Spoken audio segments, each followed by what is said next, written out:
ശങ്കരാചാര്യ സ്വാമികൾ എഴുതിയ അച്യുതാഷ്ടകം എന്ന ശ്രീരാമനെയും ശ്രീകൃഷ്ണനെയും സ്തുതിക്കുന്ന ഭജനയുടെ ഏതാനും വരികളാണ് ഞങ്ങൾ ഇന്നിവിടെ ചൊല്ലുന്നത്. തുടങ്ങാം. അച്യുതം കേശവം രാമനാരായണം കൃഷ്ണദാമോദരം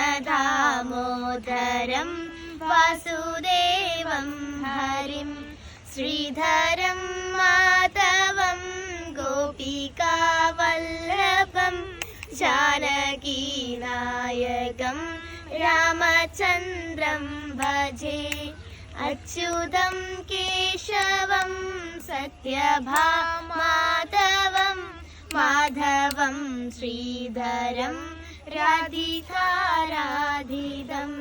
ഇന്ദിരാമന്ദിരം ചേതസാ സുന്ദരം ദേവകീനന്ദനം നന്ദജം സന്തതേ.